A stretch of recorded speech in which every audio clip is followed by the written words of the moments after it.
Not gonna happen. Hi, this is Michael Waitze, and welcome back to Thailand GameChanger. We are focused on the driving forces behind the startup ecosystem in Thailand and Southeast Asia, so kind of like you. Produced by True Digital Park in conjunction with Michael Waitze Media. We have the most informative, and today should be even more informative than normal, and insightful conversations with startup founders, venture capitalists, investors, ecosystem builders, and senior leaders from tech giants and the government as well, all recorded here at our studio at True Digital Park. I feel lucky today. I'm joined by Shawn Dehpanah, did I get that right? The EVP Correct. and Head of Corporate Innovation in APAC for Plug and Play. How are you doing, Shawn? Good morning, Michael. Great to be here. Thank you. Excellent. This is for two people who didn't even know each other 24 hours ago. This is 2 times now. Seems like we've known each other for Forever, years now. forever. Exactly. 2 guys from California. Yeah. So for context, can you give my audience a little bit of your background and experience? Like, how did you get here? Certainly. Thank certainly. Well, my background and history comes really I'm a technologist based out of Silicon Valley. I went to school and university in Silicon Valley. I was grown and raised and bred in Silicon Valley primarily. My roots is from there. I was just telling you earlier that basically I started in 1976 out of the Valley. Nice. Where basically all the big giants, none of them have existed that we see today. Yeah, I mean, but yeah, Cisco, nothing. Nothing. It was just like none of that. Apple, Yeah. Intel. Well, I tell you what, Apple was there. Yeah. IBM was there, and a right. few other companies which are no longer there were Right. there. Yeah, but fair they were enough. the founders there. And Microsoft was just beginning. Right. Yeah, same time, right? Exactly. This was then. So primarily, I started my career as far as engineering background. I was. Did you study engineering in school? Yes, I was in mathematics and computer science. Engineering basically was my background. That's and awesome. I graduated with that degree, and Okay. I was really hopeful to stay in as a programmer and software engineer for the rest of my life. Right. Didn't happen. Really? No. So what happened? So you go to school, you study engineering, you're dreaming of being, not dreaming, but you know what I mean? Like you're expecting to be an engineer. Right. What got in the way? Well, Life gets in the way normally. I but- realized that being just a silo in a cube by myself for about 12 hours a day wasn't really my forte. Right. But coding was really interesting. I did it for 2 years. I found a different did? path. Yes. Okay. Exactly. Most people have this impression that people that code don't deal well with what I call carbon-based life forms. Well, you have to have definitely a mindset. It's like other humans. you know what I Exactly. mean? You don't want to interact too much. And some of the people, my colleagues, always had their sleeping bag under the desk. Did they were really? sleeping. Oh my God, I that's couldn't do terrible. that anymore. I slept under the desk a few times at Morgan Stanley, for Yeah. sure. Yeah, I'm not For a proud of different it. reason, For a different probably, reason. yes. No, probably the same. Probably Yeah. the same. So let's talk a little bit about Plug and Play. How long has Plug and Play been operating in Singapore and Indonesia? And then I want to get to what was the impetus for opening the office in Singapore? I mean, in Thailand, excuse me. Thailand, yeah. Great. Yeah. Well, the history of Plug and Play is that basically the founders were family businesses. In California. In California. They Yeah. came here actually in the late 70s, and they were in multitude of different businesses. Right. And none of them was tech related. Funny to say. But these were highly educated people who were running good businesses, and did they start investing on their own, or? Oh well, that's the ironic thing about the families. Basically, they weren't in technology. They really, right? not at all. They were traditional businesses, Right. And they were in plastic business, import-export business, Wow. and real estate business. So the real estate play really was. God, just think about being in the real estate business in that was 1970 early something. 80s, yeah. In Silicon Valley. In Silicon Valley. Actually, Palo Alto was the first stop for them. But I mean, think about it. Yeah, they Wow. bought a big chunk of a real estate from there. Okay. And they created a kind of a commercial real estate haven for a lot of these startup companies coming out of universities or small companies, startups. But how did they figure that out? Well, it was basically purely this was a kind of a path that was occurring more and more in the valley. Right. University students, after they formulated the ideas and companies, they wanted a place to kind of incubate and grow. So the first stop was we need to be close to all the VCs. Right. And the VCs were in Palo Alto, Sand Hill Road. That's the typical kind of locations. So they owned a lot of properties on the university avenues. Did they really? Yeah, and some of the early tenants, hard to believe, were like Google's when they were under 50 people. Logitech, PayPal, Dropbox, and those guys. Just getting a chill just thinking about it. When met Peter Thiel and basically Elon Musk, two founders, they came in and said, "Hey, we want to lease the space from you guys. From Right, this right, location. Actually, the building was, the number is called 165 University Avenue. It's called the Lucky Building. Lucky building. Yeah, because anybody who went there, they became IPO. I'm going there right now. Actually, there's a big line of list of people who want to be in that building now still. Yeah. I'm sure there are. So that basically played out into the model of bring in a lot of startup companies and kind of filter them out and then do the introductions and validate maybe for investment purposes for them. Was there a point where the traditional businesses in which they operated were kind of overtaken by the startup businesses and the real estate business? Yeah. Actually, that transformation happened later. Yes. Later. Initially, it was a real estate play where they basically leased the place out to these startup companies, make money, but they realized all of these companies and startups becoming vastly successful. Right. They're becoming IPO, but they have no really stake in these companies. Which was a shame, right? Exactly. Yeah. And they said, why don't we just try to make money from these companies by, instead of charging them rent, take equity from those Did they even call it an incubator back then? I guess I want to make the distinction between the fact that it sounds to me like this kind of grew up organically. Yes. Let's buy some real estate. Let's rent it out to these people. Wait a second. They just had an IPO in my building? Yeah. What are we doing wrong? Exactly. That was exactly the mindset. So the incubator and actually co-working space was initiated by these guys back in, I would say, 90s, early 90s, where nobody knew about the co-working space. Co-working space, no one knows. So if you had to fast forward, they kind of realized that this is really a great model that they can scale. So they bought this building in Sunnyvale, which was much larger. It was from Philip Electronics, actually, company. They left the building. It was 18,000 square meter building. Wow, so it's an empty shell of a building. It was basically 3 stories. They converted it into the co-working place. Wow. They brought in about 350 to 400 startup companies. Right. And they housed them inside of that building. Did they call it an incubator back then? It wasn't, well, incubator term started back in, I think, mid-90s. Okay. I'm sorry, 2000, mid-2000s. Right. In the early 90s, mid-90s.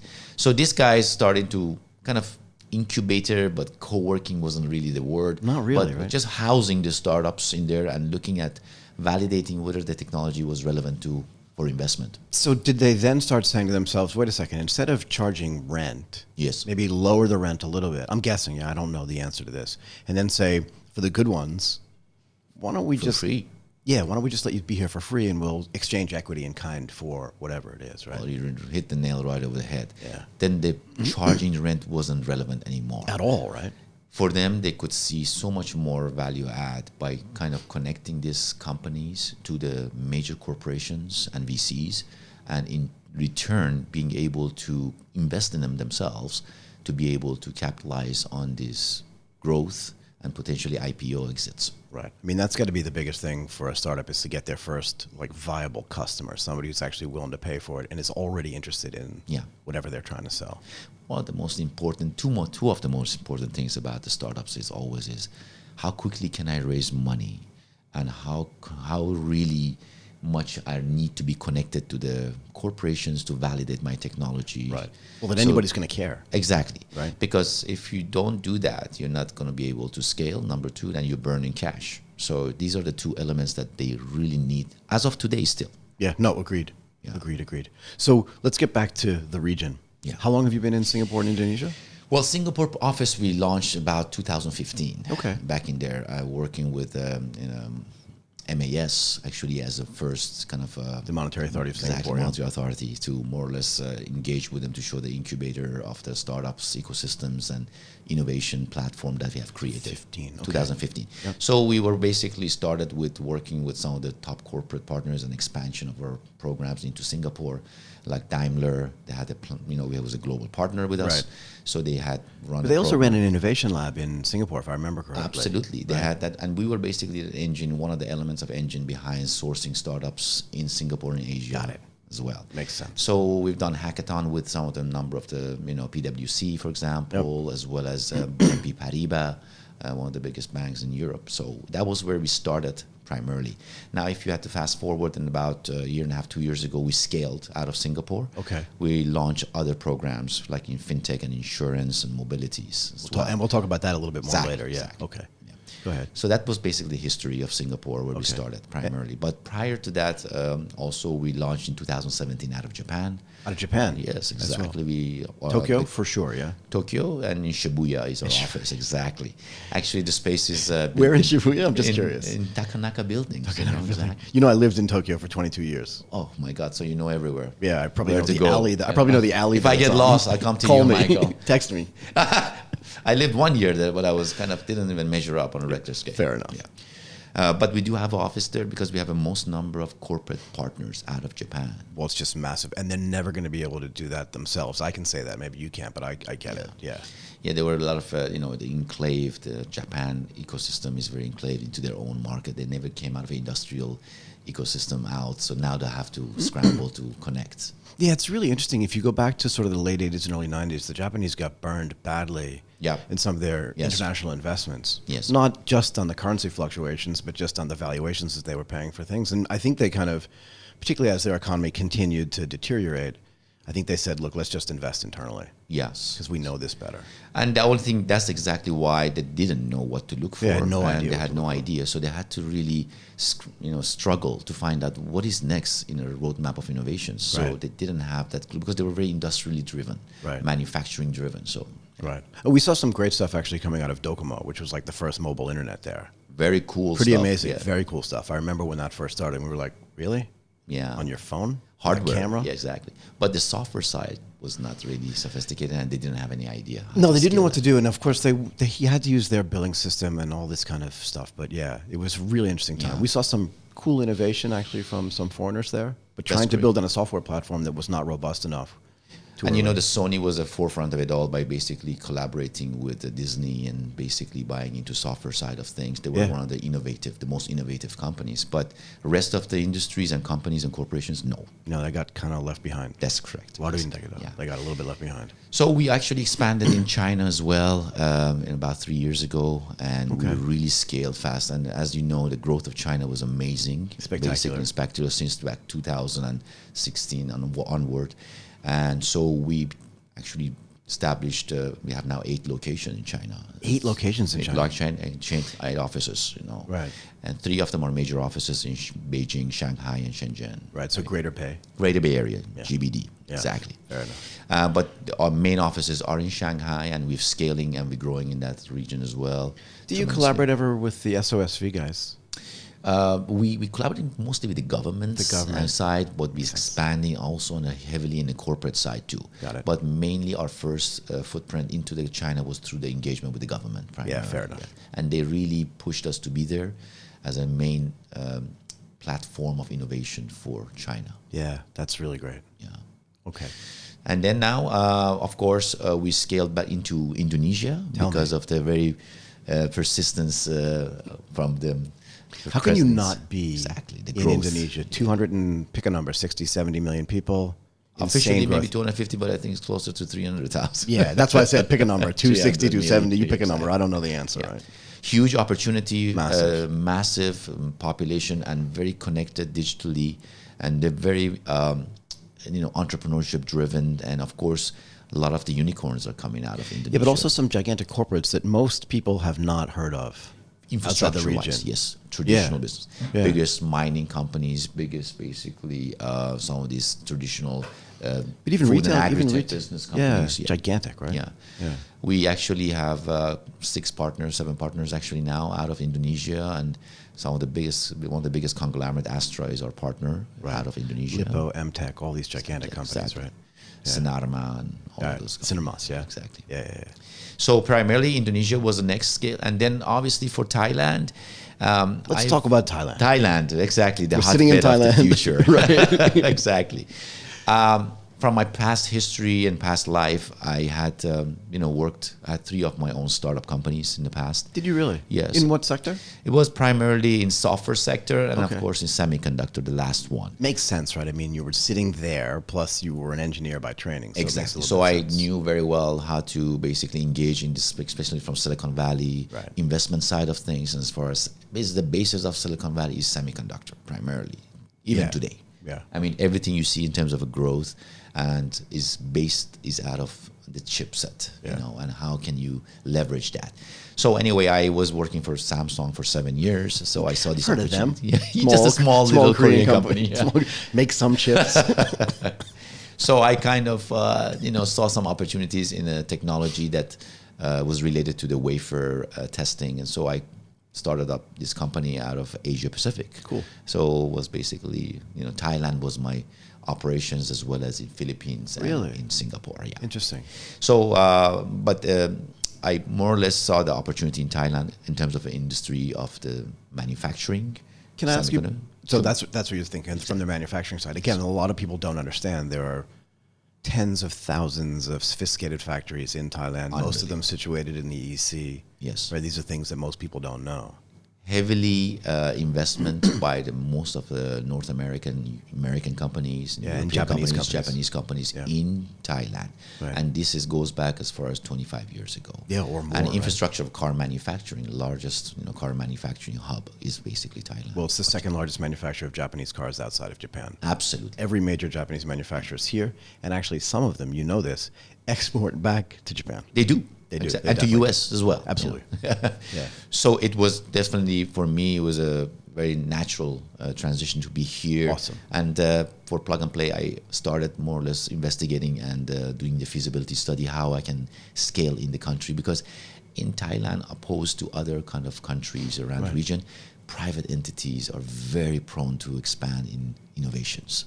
Versus other kind of regions is mostly a little bit more complacent and slower. Maybe, but it also seems really primed for the model that you have. Yes. Right, so they tried, this is a few years ago, but they tried taking their money, and Thailand is not a poor country by any stretch of the imagination, and some of the corporates are quite wealthy, right? Yes.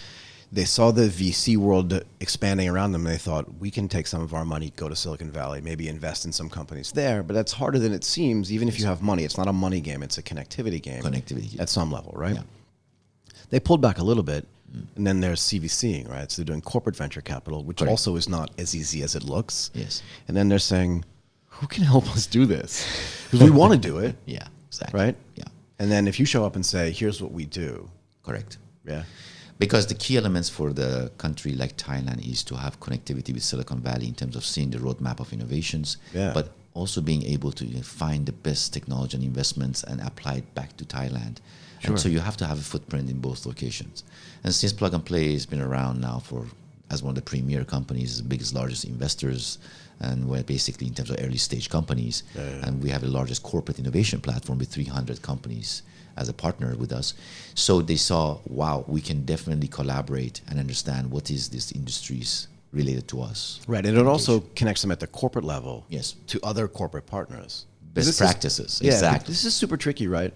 Because so in Japan, right, I'm going to make an equivalency, but in Japan, there's some very large corporations that no one's ever heard of. Correct. Right? So if somebody... Because they're OEM level, they don't have a name. Yeah, but even a company like Itochu. Exactly. Right? If Itochu goes to Boston or Chicago maybe and says, hi, my name is Tanaka-san and I'm from Itochu, people might be like, what is that? Exactly. Even in Japan, if that guy goes out and says to anybody, I'm from Itochu, they're like, oh, it's got some of this. Like, exactly. Wow, pretty amazing. And these are multi-billion-dollar corporations. Massive. Very large. Right? So it's the same thing here. Yeah. A lot of people maybe even consume the products. Yeah. But don't know that shrimp came from CP. Exactly. Or that chicken distribution came from CP. Yeah, they don't know. And maybe they rebrand in another place. So that connectivity via the innovation labs and centers into other corporates is really powerful as well, no? Precisely. Cool. And it gives a leg up for basically all of these startup companies who are massively looking for engagement with these corporate partners to start, kind of evaluating, doing pilots of their technology. Yeah. So this is going to be great because now they can see multiple business units with these conglomerates they can work with. So I want to talk about this a little bit later, so remind me if I forget. Sure. But it also helps US companies or even European companies, right? When they think about expanding, they try to expand to places that are familiar to them. Correct. Where other people speak English, where the culture is familiar, where they don't have to figure out like, what did that woman mean when she said that to me? Kind of thing. That is so true. Yeah. Right? And once they build that relationship, those companies then can more easily expand into a market of 650, 660 million people in Southeast Asia that they may not have been able to penetrate without those relationships. I want to talk about that a little bit too. I call this kind of Asian expansion. But That's correct. Yeah. excuse me. Again, let's get back to what Plug and Play is going to focus on in Thailand. So how long have you been here now? The business itself, not just you personally. The business we had our soft launch in around October timeframe, but official launch we had in September 17th in Thailand. Okay, exactly. Specific date. But prior to that, we had about 5 partners as corporate partners, major corporations out of Thailand that were signed up with us in Silicon Valley. But the reason I decided to really open an office in Thailand was primarily because the engagement with these corporate partners and startup ecosystem that to look at we had to have a base over here. Yeah, I don't think you can. There's no way you can just remotely do this. No way.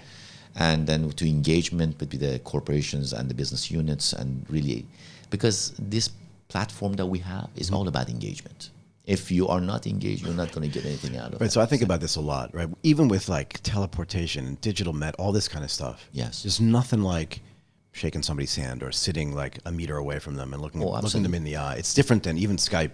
Yes, exactly. It's really different. And then we do multitude of activities with the partners that it really requires them to bring their business units, to bring the executives over here to face-to-face. You can't do that like once a month. You cannot do it that fly to Silicon Valley. No way. 10 times a year. It's impossible. No way. So. We used to have guys do this from New York at Morgan Stanley. Yeah. They'd come in once a quarter or once every 6 months and they'd be like, okay, this is what we're going to do. And they figured out the entire Japanese economy in 3 days. No way. And then they'd leave. Exactly. And we just say like, right. We're just going to go back to do business here. Anyway, I get it. And that's exactly what I've gone through with most of these MNCs that I work for, with Panasonic, Hitachi. Yeah. I mean, they had presence in all of these countries because they needed to be closer to the clients, right, to show them and execute. Sure. So that is a model that we are really, with each location we expand to, we bring the entire platform of Plug and Play into the locations. Yeah. So as we're looking at an interface that we are between the corporations and startups. Got it. But all the stakeholders like government entity, universities, VCs, also are on the platform that we look at in the locations. Have to be. Exactly. Have to be. So what are you going to focus on in Thailand? Now that you've launched, you looked around, you've been working with 5 corporate partners that were heavily engaged in Silicon Valley. Yes. What do you think the focus is going to be to start? Exactly. Actually, our theme and our launch is geared towards smart cities. Okay, tell me Thailand. why. Yeah. But primarily because the partners that we signed up are one of the largest corporations in those areas of technology and industries. So if you look at our current partners like PTT, like Thai Oils, BDMS, and of course KE Group is one of the larger real estate companies in Thailand. Right. We are focusing on 4 pillars of smart cities. Okay. Number 1, real estate and construction technology. Number 2, real estate and construction technology. Technologies and startups that are moving the needle in that areas. Got it. Innovation in that space, primarily. Then energy and sustainability, which is predominantly almost relevant to everything that we see around Pretty here. much. Mobility and IoT. What does mobility mean? Mobility means that autonomous vehicle, electrification, shared economies. Could you imagine what would happen to traffic patterns, all joking aside, with autonomous vehicles? Well, look at it now.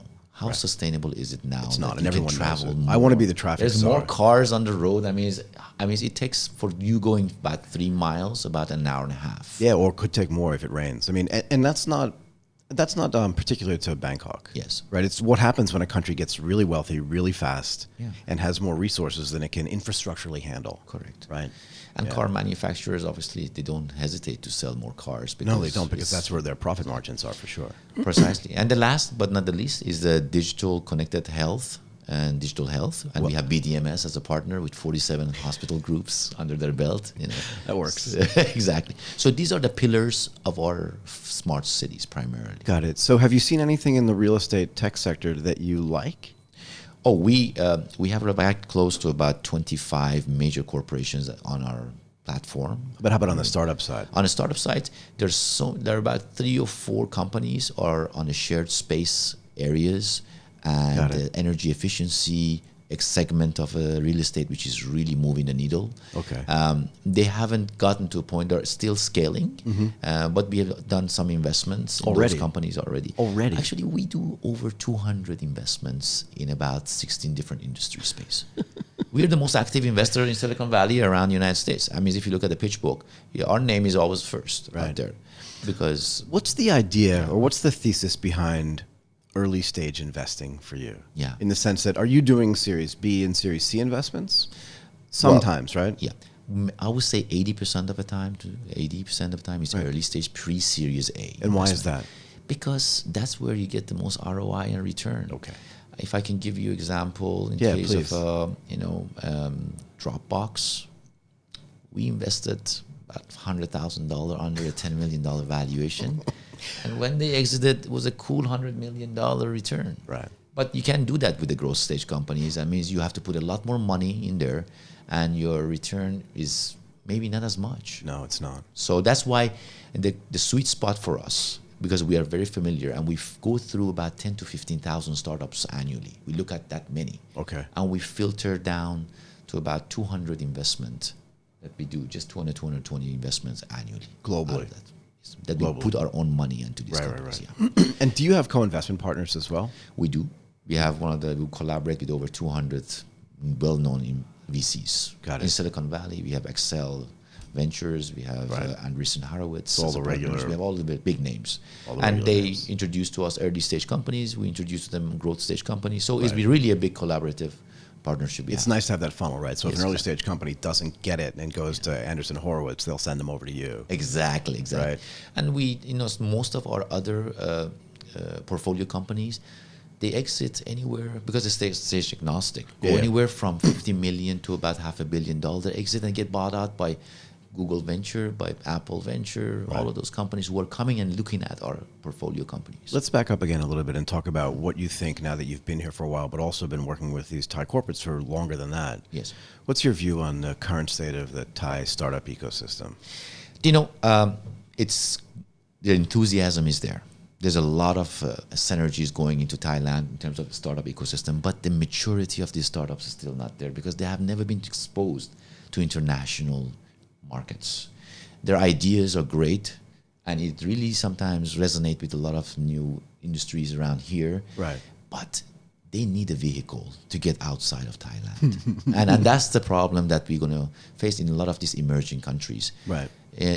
There are basically developing application for the local markets, and sometimes they're emulating things that are happening outside of Thailand. But there's much more to it to be successful. So some of the best startups that I've spoken to here, their view is always global from day one. Yeah.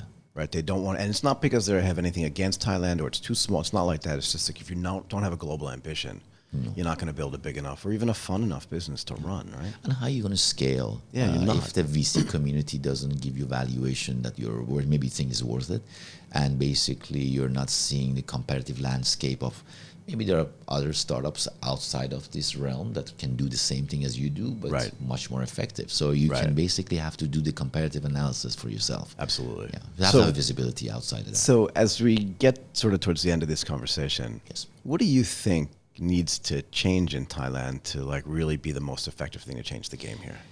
I think in Thailand, what it needs is a platform to basically enable these startup communities to take them outside if they have a viable solution and technologies and showcase them to the rest of the world and the corporations and VCs, as well as import startups and companies into Thailand to can solve the problems of these corporate partners that we, for example, we built up. Corporations are hungry for these new innovations. They are. To basically move the needle in different business units, to optimize their current business model and to invest. And just looking at the scope of the Thailand by itself is not sufficient. I understand. They have to see these kind of companies outside to coming into Thailand as well. So one more question. Do you see yourself expanding into other countries in the region as well without giving away anything? Absolutely. I mean, Vietnam, plenty of work to do. It's on the map. Yeah, I'm just curious. Yes, absolutely. Okay. I'm looking at Hong Kong as the next solution for me to expand as operations. Got it. I'm looking at Vietnam. Right. And of course, Philippines is definitely a hotbed. As we scale up with more partners and corporations in the country, we're definitely looking at expansion of operations in those locations as well. Okay, that's awesome. Shawn, thank you so much for coming in and doing this. It's a pleasure to be here. Thank you, Michael. It's really awesome. Thank you very much. Cheers.